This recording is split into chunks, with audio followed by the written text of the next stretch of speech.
बनाई होगी जी। तो खुदा भाई इब्राहिम कहते हैं, बड़ी अजीब बात आपको लगेगी, बोलो नहीं यार ये तो खुदा है, अब खुदा को भी आप अंडर एस्टिमेट कर रहे हैं। तो खुदा में जब ईमानदार में एक ईमान का जीन आता है, ईमान का जब जेंडर आता है, उसको क्या कहेंगे आप, डीएनए आता है, ऐसे कह ले, ईमान का डीएनए आता है। आमीन। तो कहां से आता है, कहां से आता है ईमान का डीएनए? हमारे अंदर एक डीएनए है, कहां से आया था वो? हमारे बाप से। बात समझ आ रही है? हमारे बाप, आपको पता है आपका डीएनए फर्क है, मेरा डीएनए फर्क है, इनका डीएनए, मेरा खून निकलेगा, वो मेरे बाप के साथ जोड़ेंगे, मेरे भाई के साथ जोड़ेंगे तो मिल जाएगा। कहेंगे यार ये दो भैन भरा ने, दो भरा ने, दो प्यो पुत्र ने। बात समझ रहे? मिल जाएगा। तो आपका अपने बाप से डीएनए मिलेगा। ये डीएनए आया कहां से? हमारे बाप से, है ना? हालेलुया। तो ईमान का डीएनए कहां से आता है? ईमानदारों के बाप से। तो इसका मतलब कि ईमानदारों के बाप में भी ईमान है। भाई उठे होएगा तो साढ़े जाएगा ना, आप बोलेंगे। तो इस बात को समझ ले जरा, खुले ज़हन ना, बड़े खुली गाल करा। मैं इसके बाद एक पॉइंट पे आता हूं, आपको खास दिखाने के लिए, रास्ते में बात रुकी थी। तो खुदा ने जब एक आयत को समझने के लिए आपको दूसरी आयत को पढ़ना पड़ेगा, फिर पिछली आयत समझ आएगी। और खुदा ने ये 6 दिन में बनाई है, तो वो भी 6 दिन में ही बनाई थी। आमीन, हालेलुया। तो प्रॉब्लम क्या था? दूसरी भी उसी तरह बना देता, अगर कहने से 2 मिनट में बन गई। 2 मिनट में नहीं बना कुछ भी। तो नबी बयान करते हैं कि खुदा ने जो कहा, खुदा को उस पर ईमान रखना पड़ा। खुदा को उस पर ईमान रखना पड़ा कि मैंने जो कहा है वो होगा। आमीन। तुसी कहते नहीं कुछ भी हो जाए, मैंने पता है वो हो जाए, कर लेगा। कैसे? क्योंकि तुम्हारे अंदर ईमान है, और उसने कर लिया क्योंकि उसके अंदर आपकी तरफ से ईमान गया था। हालेलुया। तो मैं ये बता रहा था कि फिर गिराया कहां से गया? कहां से गिराया गया? मुझे एक बात बताएं। जब गिरा दिया गया था, गौर से सुनिए बात, जब गिरा ही दिया गया था तो अय्यूब को क्या लिखने की जरूरत थी कि खुदा के बेटे आए खुदा के सामने, और इब्लीस भी आया, और खुदा ने पूछा कहां से आया है? जब गिरा दिया गया था तो फिर ऊपर कैसे जा सकता था? तो ये कह रहे हैं ऊपर है। भाई नहीं, ऊपर नहीं है। आपको लगता है वो वाला ऊपर, और हमें लगता है वो वाला ऊपर। आपको लगता है तख्त के सामने वाला ऊपर, हमें लगता है तख्त के नीचे वाला ऊपर। आमीन, हालेलुया। अब गौर से सुनना, ये जो पहली जमीन और आसमान था, यही फिरदौस था। यही फिरदौस था। फिरदौस उस वक्त जमीन पर ही था। आमीन। खुदा की हजूरी उस वक्त जमीन पर ही थी। हालेलुया। खुदा की हजूरी ने क्रिएशन की, और जमीन पर था ही खुदा, यहोवा पाक खुदा। आमीन। लेकिन जब गुनाह हुआ और जमीन को ढांप दिया गया, तो खुदा का फिरदौस आसमान पर उठा लिया गया। आमीन। खुदा की वही सारी क्रिएशन जो है वो रूहानी एतबार से आसमान पर उठा ली गई। आमीन। क्योंकि खुदा जमीन पर वही सेटअप लगाता है जो आसमान पर ऑलरेडी होता है। लेकिन आसमान का सेटअप जो है वो उस तरह का नहीं है जैसे जमीन का है, यानी खून और गोश्त वाला नहीं है, तबाह होने वाला नहीं है। आमीन, हालेलुया। तो ये खुदा ने फॉर्मेशन का काम किया, बनाई चीज, और उसको बिगाड़ा किसने? इब्लीस ने। और फिर इब्लीस को क्या कर दिया गया? जमीन पर गिरा दिया गया। का मतलब यह है कि उसने जाने की कोशिश की, और मीकाएल और उसके फरिश्तों के साथ क्या हो गई? जंग हो गई, वरना उतनी देर तक वो गिर नहीं सकता था। उसको गिराया गया। कैसे? जंग करके। और आज भी पौलुस कहता है कि इब्लीस, जो तुम्हारी जो जंग है, तुम्हारी जो लड़ाई है, वो खून और गोश्त के साथ नहीं, बल्कि इस दुनिया के हाकिमों और हुकूमतों, आमीन, और तरीके की रूहानी फौजों के साथ है, जो आसमानी मकामों में। तो ये आसमानी मकाम कौन से? हाले भी नहीं पीछा छोड़ दे, हाले भी जान देता हूं, लेकिन अब जाते किस वजह से हैं? पौलुस कहता है, यीशु मसीह ने जब तक जान दे दी थी, तो उसके बाद उसने कहा कि वो जो हमारे भाइयों पर इल्जाम लगाता था। कितों लांदा सी इल्जाम जा, जिस तरह अय्यूब के जमाने चो इल्जाम लाया था। इल्जाम क्या लगाया था? उसने कहा था ये बाढ़ शाड़ साइड पे कर, तो फिर मैं देखता हूं कितने पानी से, कहते थे था ना, तो ये इल्जाम ही था ना। तो कहता था हटा के फिर मैं देखना। आपको पता है एक अय्यूब हमारे जमाने का भी था, और वो कौन था? खुदावंद यीशु मसीह।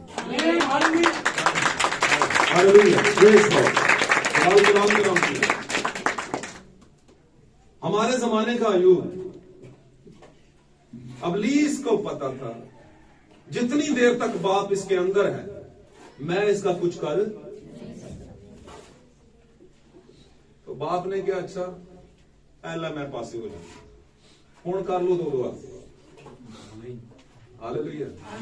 लेकिन अबलीस को और खुदा को यह भी पता था कि बेशक ये नस्ल आदम से नहीं है, बेशक ये मेरा ही बेटा है, लेकिन है इंसानों की तरह का, है लिमिट होकर आया है। इसे थप्पड़ लगेगा दर्द तेन भी बड़ी होगी, है ना। इसे जब सर पे कांटे चुभेंगे लहू बहेगा, तकलीफ इसे भी बड़ी होगी जैसे कॉमन लोगों को होती है। ये सब कुछ होगा। आमीन। लेकिन फिर भी उसे पता था कि अब मैंने बात कर दी अबलीस से कि बेटा किसी आम बंदेदार नहीं है, मेरा बेटा है। आमीन। और उसने कहा ले मैं साइड पे हो जाता हूं, देख लेता हूं कितना दम है तुझमें। लेकिन याद रखना हमेशा, जब यीशु मरने को था, लिखा है इतना घबराया हुआ था कि यीशु मरने को था। बागी गतसमनी के अंदर ऐसे ही लफ्ज लिखे हैं, मैं कोई बात अपनी तरफ से नहीं कर रहा, कि खुदा का मसला है। आमीन। उसने कहा यीशु मरने को था, तो उसने कहा है बाप अगर हो सके तो ये प्याला मुझसे टल जाए। ये मरने को क्यों था भाई? क्या उसे नहीं पता था कि मैं जान ही तो देने आया हूं? तो मरने को क्यों था? क्योंकि वो चोरी साहब जो थे ना, चोरी साहब लगे हुए थे सर पे, पूरी फौज ले, वो कहते थे सलीब तक तेन जान दांगे थे फिर ना है। देखो कल्ला बेटा ते पूरी फौज ना मुकाबला। उसने कहा नहीं, थोड़ा सा तो होना चाहिए। यीशु ने कहा कि अगर हो सके तो ये प्याला पीछे रड़ा लगा दे, मेरे तो टाल जाए, लेकिन अगर तू चाहना है एनजी रहन तो चलो एनजी रहन, फिर ऐसे ही चलना है तो ऐसे ही चलने दे। खुदा ने कहा नहीं, अब थोड़ा सा है, क्योंकि तू अब खुदा नहीं है, अब तू सिर्फ मेरा बेटा है, यीशु है। अब तेरा बदन है, ये तो जिस तरीके से लगे हैं ये तेरे इधर ही खत्म कर देंगे। बदन ने तो मरना होता है ना, चाहे वो किसी का भी हो। हालेलुया। और यीशु के बारे में तो एक प्लान था कि ये ज्यादा देर जमीन पर रहेंगे भी नहीं, ये सिर्फ क्या करेंगे, स्लीप पर आएंगे, लोगों में प्रीच करेंगे, स्लीप पर आएंगे, अपने बात को पूरा करेंगे, पुराने हद के जितने नबियों ने जो कुछ कहा उसको पूरा करेंगे, और आसमान पर वापस मेरे पास, आसमान पर क्या है, वापस आ जाएंगे। आमीन। तो ये खुदा उनका प्लान था, इसलिए उसका ज्यादा दुनिया में रहना भी प्लान में नहीं था। तो क्या हुआ वहां पर, खुदावंद ने लिखा है आसमान से एक जोरावर फरिश्ता उतरता था और क्या करता था यीशु को। ये कौन था? ये तकवीयत देने वाला फरिश्ता कौन था भाई? इसका मतलब है दो ने, एक यीशु एक फरिश्ता। इसका मतलब है यीशु ना बहुत ही ताकत फरिश्ते जो है। इसका मतलब यीशु को भी ताकत की जरूरत पड़ती है और किसी से लेता है। तो ये है शक व शबात लोग डालते हो। लोग कड़े यीशु मानते हो, आप ही कहना मैनू ताकत मिले यार, है आप ही रोंदा पे सलीब दे उत्ते, अगर हो सके ते ऐ खुदा तू मैनू क्यों छड़िया? समझ रहे मेरी बात? नहीं, इन बातों को क्लासिफाई करें, इन बातों को हिस्सों में कर लें। यहां पर वो खुदा है ही नहीं, यहां पर वो खुदा की खासियत में नहीं है, बेटे की खासियत में है, और वो मसलूब हो रहा है। आमीन। बाप उससे अलग हुआ है, और बाप जो अलग हुआ था, आमीन, बाप जो अलग हुआ था वो देख रहा था सब कुछ कि ये सारा इसके साथ जुल्म हो रहा है। और क्रिएशन क्रिएटर को पुकारती है, ये फितरत है। जिसने भी बनना है वो बनाने वाले को पुकारेगी। और उसने पुकारा, उसने कहा है खुदावन ऐ बाप अगर हो सके तो ये प्याला मुझसे टल जाए, फिर भी मेरी नहीं बल्कि तेरी मर्जी पूरी हो। और खुदावन की मर्जी यह थी कि इसे सलीब तक ले जाया जाए। वजह यही थी, अगर गतसमनी में मरने की पेशन कोई की होती कि वो गतसमनी में मरेगा, तो फिर खुदावन कभी भी उसे तकवीयत ना देता, ताकत ना देता। तो खुदावंद ही था वो अहद का फरिश्ता जो मूसा की झाड़ी में उतरा। वो खुदा खुद था, रूह था, जो बीच से निकलकर साइड पर हो गया था, और वो आया और उसने उसे फिर से ताकत दी, उसे ताकत दी। उसने कहा बेटा इधर क्या दिया उसे ताकत दी, और उसे जब ताकत दी तो इस काबिल हो गया, क्योंकि खून और पानी का एक होना और बूंदे बन बन के गिरना ये मरने के करीब तक की अलामत होती है। हालेलुया। और फिर क्या हुआ मेरे सीसो, उसे जब ताकत मिली, और देने वाला खुदा था। पाकला में लिखा है ना जोर से ना तवानाई से बल्कि खुदा के रूह से। और खुदा के रूह का क्या मतलब है? खुदा खुद रूह है। उसकी ताकत कुव्वत जब खुदा यीशु में आई तो फिर वो इस काबिल हुआ कि गिरफ्तार होकर एक रात गुजारे और अगले दिन सलीब तक जाए, वरना अगर उससे वहां पे कुव्वत ना मिलती तो वो वहीं पे मर जाता और खुदा का प्लान अधूरा रह जाता और इब्लीस का प्लान पूरा हो जाता। आमीन। मेरे अजीजों, पाक कलाम इस बारे में शहादत देता है कि जब जब भी जमीन बिगड़ी है खुदावंद ने उसे ढांप दिया है। हालेलुया। खुदावंद ने ढांप दिया और फिर उसने दोबारा बनाई जमीन। हालेलुया। जमीन वीरान और सुनसान थी। वीरान और सुनसान किस लिए थी? क्योंकि खुदा ने उसे ढांप दिया था। जब किसी चीज को पानी से ढांप दिया जाए तो जो जमीन पानी के अंदर गहरी जगह होती है वो जमीन ही होती है बेसिकली। आमीन। वहां पर रोशनी नहीं जा पाती। लेकिन याद रखिए इस बारे में, मैं जाते जाते एक बात खास आपको बताता जाऊं। आपको कितने जो पढ़े लिखे बच्चे हैं जिन्होंने 8वीं 9वीं 5वीं तक भी पढ़ा है, मैं समझता हूं 8वीं तक पढ़ा है कम से कम, वो इस बारे में जानते हैं कि ये जो हमारा मंतक्तुल बरूज है, सोलर सिस्टम कह ले, सोलर सिस्टम वो चीज है, ये जो हमारा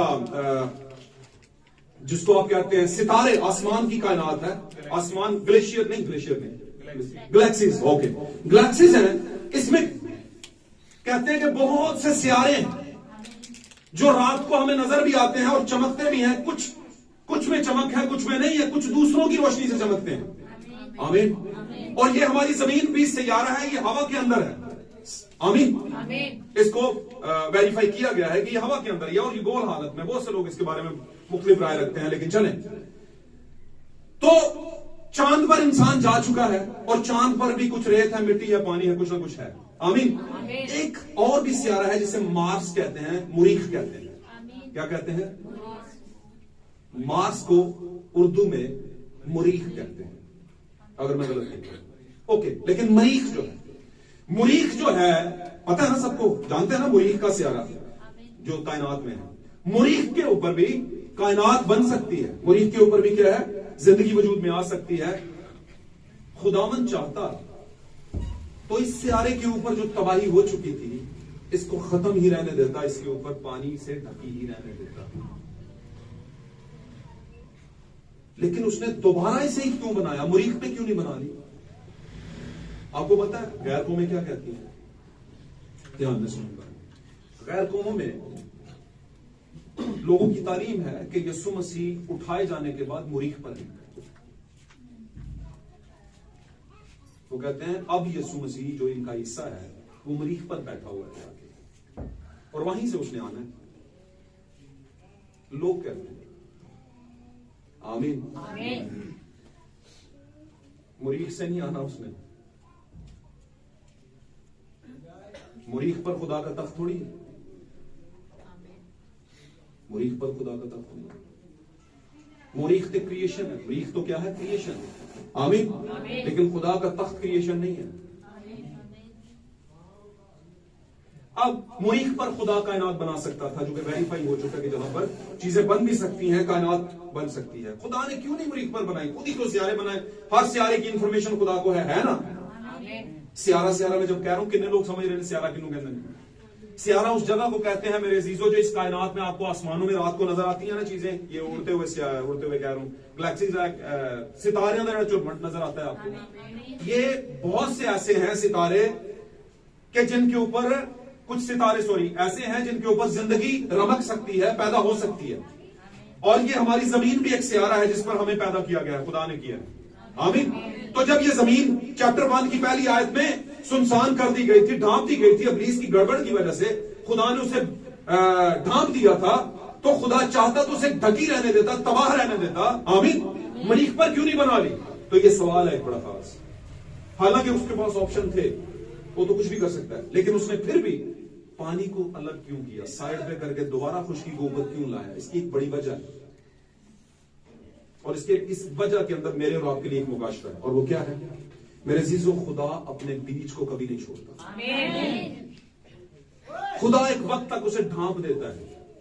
खुदा एक वक्त तक उसे देखना द्वारा नहीं करता, लेकिन फिर उसका दिल अपने बच्चों के लिए, अपने बीच के लिए, आमीन, अपनी नस्ल के लिए, जो उसने कहीं पर बो दी होती है, रखी होती है, वो उसको निकालने के लिए दोबारा से काम करना शुरू करता है।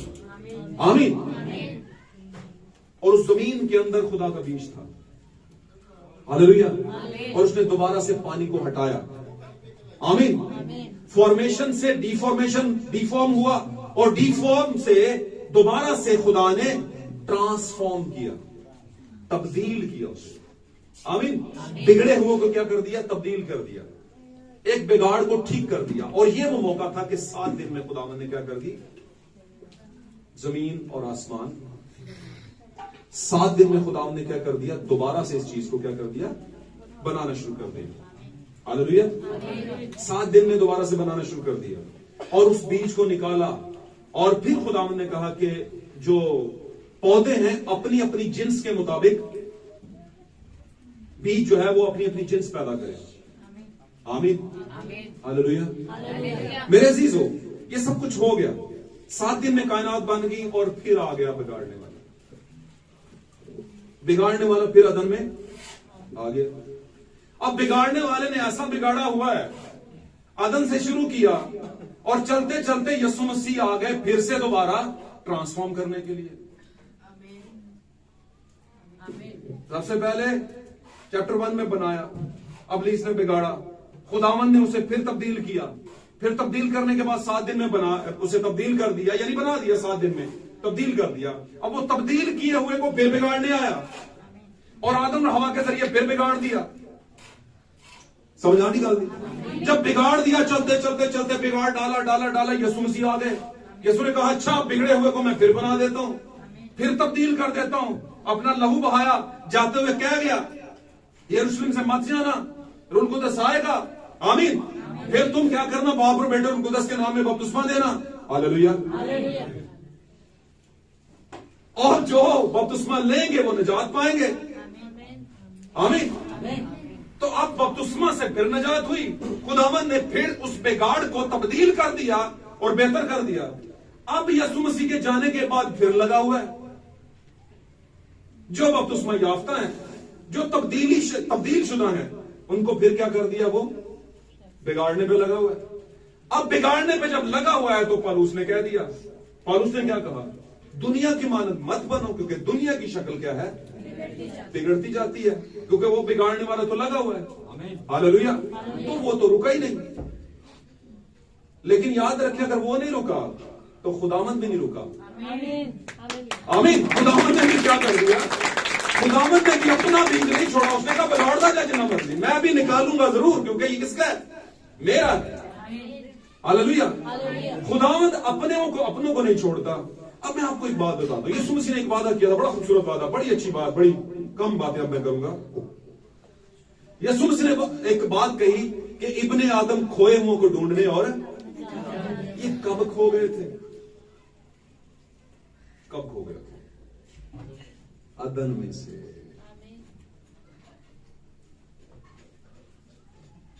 आमीन।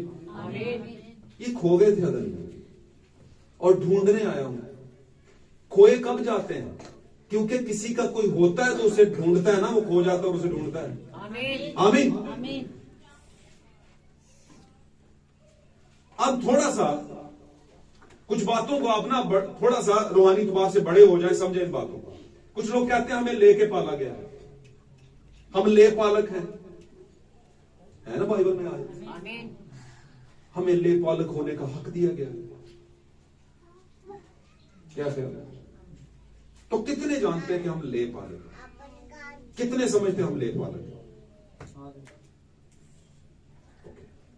चलो ले पालक की डेफिनेशन निकालते हैं, फिर इसको समझ जाएंगे। क्यों भाई जी? हालेलुया। हम सब जिंदा हैं? हालेलुया। हाथ खड़े करें, यीशु मसीह के नाम के लिए तालीम जाए। यीशु मसीह के नाम के लिए समझ ले बातों को, समझ ले। ले पालक की डेफिनेशन क्या है? ले पालक की तफसील अगर बयान करें तो क्या है? सबको पता है किसी से लेके पाला हुआ, इसको कहते हैं ले पालक। इसका एक और भी मतलब है, इसका एक और मतलब यह है कि जिंदगी में शायद खुदा की मर्जी ना थी कि खुदा उनको वो बेटा या बेटी देता और वो बेऔलाद ही रहे। हालेलुया। आमीन। और जब बेऔलाद ही रहे तो टाइम मैरिड लाइफ में, मैरिज लाइफ के अंदर एक लिमिट को देख करके उन्होंने फैसला किया कि हमें कोई चीज अडॉप्ट कर लेनी चाहिए।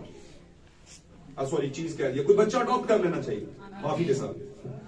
तो क्या है, उन्होंने कहीं से कोई बच्चा अडॉप्ट कर लिया। तो इसका सीधा और सादा सा मतलब कि यह है कि उनके पास खुद बच्चा नहीं था। आमीन। इसलिए उन्हें लेना पड़ा। तो जब हम खुदा के बेटे और बेटियां हो जाते हैं तो क्या खुदा के खुदा भांज था? वो तो भांजों को औलाद देता है।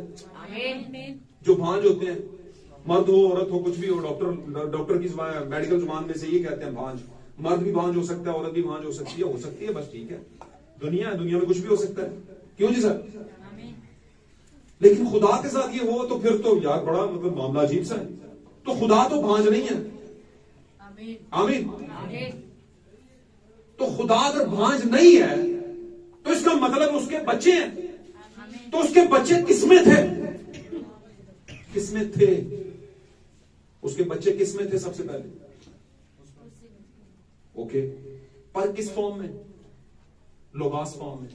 लोगास यूनानी का लफ्ज, लोगास इरादा, ख्याल, मंतक, मुशय्यत, सोच, ख्याल, मैं करूंगा, ये करूंगा, ये करूंगा, ये बनाऊंगा, ये बनाऊंगा, ये बनाऊंगा, ऐसा होगा, वैसा होगा, वैसा होगा। आमीन। आप में से हर कोई और आपके आने वाली औलादें भी खुदा के पहले इरादे में है। और ये इरादा सबसे पहले खुदा ने, ध्यान दे, इधर किससे पूरा किया? खुदा ने सबसे पहले अपना इरादा पूरा किस पे किया? सबसे पहले आदम पे। आदम को जब बनाया था तो आदम एक मुकम्मल मर्द था और मर्द के अंदर पूरी दुनिया थी। वो खुदा का इरादा जो उसने पूरा करना था किसके जरिए किया? अपने बेटे के जरिए। और उसका बेटा आदम था। और उस आदम यानी उसके बेटे के अंदर मैं और आप भी थे और हमारे माँ बाप के माँ बाप भी थे। और आने वाली नस्लें भी उसी में हैं। आमीन। हालेलुया। तो ये था खुदा का बेटा जो खो गया, और जब खो गया तो उसकी पूरी नस्ल ही खो गई। ऐसे ही है, पूरी नस्ल खो गई। और ये जो खोए हुए हैं ना, नस्ल आदम वाले, आमीन, इनके बारे में खुदावंद ने कहा कि मैं यानी इब्ने आदम खोए हुओं को ढूंढने और निजात देने आया है जो खुदा के हैं भाई। अब इसमें एक और बात रख लीजिएगा अपने पास। जैसे मैंने पहले बताया कि खुदा ने जो चीज बनाई, इब्लीस ने उसमें क्या कर दी? हाइब्रिडेशन कर दी, उसमें गड़बड़ मिलावट पैदा कर दी। तो हवा को यूज किया गया गड़बड़ पैदा करने के लिए, और हवा के जरिया से दो चीजों को मिला दिया गया। हाइब्रिडेशन जब मिला दिया गया तो एक अलग से चीज पैदा हो गई और एक चीज हकीकी पैदा हो गई। हालेलुया। अब जो अलग से चीज पैदा हुई वो औरत का तुफम नहीं थी, तो वो किसकी थी? एक बीस्ट का। और बीस्ट हैवान को कहते हैं, जानवर को कहते हैं, और वो जानवर कोई और नहीं था, सांप था। और इस पर मैं बहुत दफा बता चुका हूं कि वो सांप रेंगने वाला नहीं था, क्योंकि बाइबल ने उसे रेंगने वाला सांप नहीं कहा। बाइबल ने उसे एक जानवर कहा है, और चालाक जानवर कहा है। आमीन। हालेलुया। ओके, तो अब ये जो अदर में खो गए थे, खोए हुओं को ढूंढने में जात देना, जात का वादा काइन की नस्ल से नहीं है, क्योंकि काइन की नस्ल तो आगे 8वें बाब में जाकर, ये जो हमने छठा बाब पढ़ा था, हाँ जी, छठे बाब में उसने फिर गड़बड़ पैदा की। खुदा के बेटों यानी कि सेत की नस्ल ने, जो आगे बेटा आया, उसकी नस्ल ने देखा आदमी की बेटियां। हालेलुया। अब जैसे मैंने बताया कि ब्याह करना बुरी बात नहीं, लेकिन यहां पर समझना भी तो है। लेकिन समझेगा कौन? समझेगा वो जो ब्याह से आगे भी कुछ समझता है। कि ब्याह ही खाली नहीं होता सब कुछ। आमीन। कुछ बॉर्डर लाइंस भी होती है जिनको क्रॉस नहीं करना। हम हर किसी के साथ ब्याह तो नहीं कर सकते। बेशक जो मेरी तो उम्र है जी ब्याह दी, मैं और ब्याह भी ना करा, तो भाई जी जी लिमिट रखी हो करो ना, उसमें रह के करो। आमीन। तो लिमिट क्या है? अपनी कौम से बाहर नहीं करना। आमीन। तो वहां पर एक नस्ल थी, उन्हीं में करना था। सेठ की नस्ल में शादियां हो रही थी, तो इन्होंने नजरें उठा ली आदमी यानी कायन की बेटियों की तरफ, खुदा के बेटों ने, और ब्याह कर लिया। तो ये क्या था? गड़बड़। ये क्या थी? गड़बड़ थी, मिलावट थी। फिर से उसी नस्ल के साथ। और रह कौन गया था? अकेला सिर्फ नूह रह गया था, रास्तबाज। अब नूह कितनी देर कुंवारा रहता भाई? और अगर कुंवारा ही रहता तो नस्ल आगे कैसे बढ़ती? तो नूह ने भी तो शादी की होगी किसी के साथ, और नूह ने जब शादी की तो वो उसी औरत के साथ की जो ऑलरेडी कहीं ना कहीं गड़बड़ का शिकार थी। मेरी बात समझ रहे हो? आप मेरी बात समझ रहे हैं कि नहीं समझ रहे?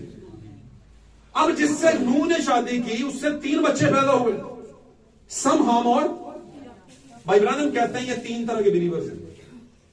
ये सम, हाम, याफत जो है ये मुकाशफा है 3 तरह के कलीसियाई बिलीवर्स का। ट्रू बिलीवर्स सच्चे ईमानदार, मेक बिलीवर्स बनावटी ईमानदार, और नॉन बिलीवर्स गैर ईमानदार। कहते हैं हर कलीसिया में ये 3 जत्थे जरूर होते हैं। आमीन। तो आपने फिर सम, हाम और याफत में देखा होगा आगे जाके क्या क्या हालात हुए। आमीन। तो वहां पर गड़बड़ पैदा हो गई, और खुदा यही वजह थी कि नूह की कश्ती तैयार की गई, क्योंकि जमीन पर फिर से हाइब्रिडेशन का काम शुरू किया। पुलिस ने एक बार फिर क्या कर दिया? नस्ल आदम को आगे जाकर बेटे और बेटियां क्या हो गए? खुदा के बेटे और आदम की बेटियों ने आपस में हाइब्रिडेशन की औलाद पैदा की। और ये हाइब्रिडेशन की औलाद कौन सी थी? कौन सी थी? इसी छठे चैप्टर के अंदर आप आयत को पढ़ेंगे, 2-3 आयत में पढ़ेंगे तो लिखा है उस वक्त जमीन पर जब्बार थे, अनाकीम की नस्ल। और ये अनाकीम की जो नस्ल थी यही उस मौदा मुल्क में थी जहां पर बनी इस्राइल जो था मिस्र से आजाद होकर जा रहा था। आमीन। उस मुल्क में जहां पर यशवा और कालब को भेजा गया। समझ आ रही बात की? और कुछ और भी जासूस भेजे गए, और सब आकर कह रहे थे हम तो उनके सामने टिड्डे दिखाई देते हैं, टिड्डियों की तरह, वो तो हमें कच्चा चबा जाएंगे। वो अनाकीम की नस्ल है। बात समझ आ रही? अब अनाकीम की नस्ल क्या है? खुदा के बेटों और कायन की बेटियों की नस्ल से जो लोग पैदा हुए थे वो हैकल थे, और उनमें से एक जाति जूलियत भी थी। हालेलुया। पूरी फौज ने उनको लगाया हुआ था आगे। हालेलुया। तो मेरे अजीजों, ये गड़बड़ थी जो खुदा ने वहां पर देखा और उसने कहा ये क्या हो गया। फिर एक और चीज नीचे आपने 10वीं और 9वीं आयत में पढ़ा, छठे बाब की, मैं इसको पॉइंट दे देता हूं आपको। वहां पर लिखा है जमीन पर हर किसी ने अपना तरीका क्या है। पहला तरीका क्या बिगड़ा? खुदा के बेटों ने आदमी की बेटियों से ये बिगाड़नी तो और क्या है। और सिर्फ ये आज के दौर में भी, जबकि कानून जो है सबसे बालातर है, अगर आप कहीं अपनी कौम से बाहर कहीं शादी कर ले, अपनी मजहब से बाहर, तो आपको लगल हो जाएगी, पूरी कॉलोनी को जला देगी, पूरे इलाके को। ये है क्योंकि शायद हमारी तरफ से रिएक्शन कोई भी ना आए, लेकिन उधर से आएगा। आमीन। और आप जानते हैं याकूब की बेटी जो थी, बनी इस्राइल, जो जिसको इसराइल कहा गया, याकूब की बेटी का क्या नाम था? उसमें लिखा हुआ है तिमर। ओके, ये सिकम के इलाके में रहने लगे याकूब के बेटे भी और उसकी बेटी भी। तो इसकी बेटी सिकम के इलाके की लड़कियों के साथ गई थी बाहर जरा इलाका देखने के लिए, सहेली तरीकाकार के अंदर है जी। और वहां पर बड़े हालात खराब हुए, आपने डिटेल पढ़ी हुई है। उसके साथ ज्यादती और सिकम के बेटे ने की। हालेलुया। उस इलाके के बादशाह के बेटे ने, हाकम के बेटे ने ज्यादती कर दी।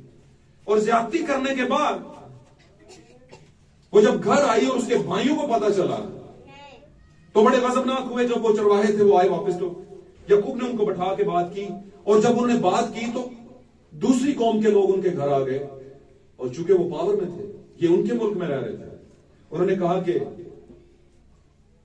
हमें तुम तिमर का रिश्ता दे दो, हम इससे शादी मेरा बेटा करेगा। और उसके बेटे ने कहा कि मैं इसके बगैर रह नहीं सकता। और उसने कहा कि आप अपनी बेटी हमें दो और हमारी बेटियां आप लो। और हमारे साथ समधियाना करो। क्या करो? समधियाना समझते हो? समधिबाजी, कुड़माचारी, नहीं ये चीज नहीं, बट्टा सटा और है कुड़माचारी। कुड़माचारी समधियाना लफ्ज है, कुड़माचारी। ओके, अगर वो ये भी कर लेते तो उनके लिए तो सब सीधा था। अच्छा, तो उन्होंने कहा कि रिश्तेदारी बनाओ। अब याकूब चूंकि चुनी हुई नस्ल थे, वो कैसे ऐसे कर सकते थे? लेकिन कुछ चीजें यीशु ने कहा था, वक्त आता है कि सांप की मानत क्या हो जाना है, आपने चालाक हो जाना है, और कबूतर की मानत बेजरब हो जाना है। तो वहां पर यह कुलिया इस्तेमाल किया गया। उसके बेटों ने, उसके बाप ने जब सोचा और उन्होंने कहा कि हम जरूर आपसे कर लेते हैं, लेकिन हमारे दरमियान में हमारे यहोवा पाक खुदा ने कानून रखा है, और वो ये रखा है कि जो भी लोग तुम में रिश्तेदारी करें, तुम में शामिल हो, वो क्या करें? अपना खतना करो। खतने के बगैर तो हम नौकर नहीं रखते, फिर शादी कैसे कर लेंगे? और उन्होंने कहा हो जाएगा, हो जाएगा, क्योंकि वो बंदा पाक कलाम में लिखा है, वो जो जिस बंदे ने ज्यादती की थी वो उसके इश्क में गिरफ्तार था, ऐसी लफ्ज लिखे हुए, पागल हुआ फिर रहा था उसके पीछे। उसने कहा जी हम कर लेंगे, और उन्होंने अपने पूरे शहर के लोगों को ऑर्डर जारी किया कि खतना करो भाई। और उनका ओके, हम ऑर्डर हो गया सारे खतने में। जब खतने में थे तो वो जो लड़की के खासुल खास दो भाई थे, लावी और एक और था, आमीन। उन्होंने क्या किया? तलवारें खींची, और रात को जब लोग अपने अपने घरों में सोए हुए थे, वो उनके घरों में घुस के अपने कबीले को लेकर, अपनी फौज को लेकर, और उनके सब लोगों को कत्ल कर दिया। ये क्या था? मजहबी गैरत थी, शरीयत की गैरत थी, और ये गैरत आज भी मरी नहीं है लोगों को, जिंदा है। और एक बात बताऊं आपको, एक है फजल की गैरत। आमीन। फजल की पाकला में लिखा है, मैं खुदावन तेरा खुदा क्या हूं? गयूर खुदा, गैरतमंद खुदा। तो फजल मैंने तुम पे कर दिया, फजल जो तेरे पास है उसकी तो गैरत रख ले। आमीन। मिक्स नहीं होना, हाइब्रिडाइज नहीं होना। आमीन। तो वहां पर वो हो गए थे, एक तो शादियां कर ली, दूसरा क्या काम हुआ? दूसरा काम ये हुआ कि तरीके बिगाड़ लिए। अब ये तरीके जो बिगड़े हुए थे, ये लूत के वक्त में भी बिगड़े हुए थे, उधर भी। आमीन। आमीन। उधर भी क्या बिगड़े हुए थे? ये जो आज के जमाने में बिगड़े हुए हैं। आपको पता, मुल्कों ने, इंडिया में हो चुका है, ये पाकिस्तान में भी हो चुका है, सेम जेंडर के लोग शादी करवा सकते हैं। लेकिन मैं ये किसी का मैं नहीं खोल रहा कि जड़ा पट्टा या कॉलर साढ़े गले च पिया कि असी बद्धे रहना यार अपने खुदा के कलाम दे विच, वो खोल नहीं रहा। मैं ये नहीं बता रहा कानून बन गया, कर लो जो मर्जी। मैं कह रहा हूं ये गलत है। हत्ता के गैर कौम वालों ने, जो हमारे हमसाए जो कौम है, इन्होंने इस पर उंगली उठा दी। उन्होंने कहा ये गलत है, क्योंकि किसी ना किसी हवाले से तो वो भी शरीयत के मानने वाले हैं। वो कहते हैं ये गलत है, ये नहीं हो सकता। लेकिन हो गया भाई। और पता क्यों हो गया? क्योंकि जो आगे आने वाले वक्तों के अंदर इस बिगड़ी हुई दुनिया का पापा बनने वाला है ना, ये उसका ऑर्डर है, क्योंकि ये उसी ने आगाज किया। अपने इलाके में उसने दो सेम जेंडर के लोगों की शादियां करवाई हैं उसने। अमेरिका के अंदर, इंग्लैंड के अंदर, वेटिकन के अंदर ये सब हो रहा है। जिनको आज हम किसी जमाने में मिसालें देते थे, गोरे जिन अकलमंदी कोई नहीं, गोरे ने पकड़ के तबाही उतार दिया। वैसे मैं बताऊं आपको, खुदा का कलाम मशरिक से मगरिब में आया था या मगरिब से मशरिक में? मशरिक से मगरिब में गया था। और गोरे कहां पे रहते हैं? मगरिब में।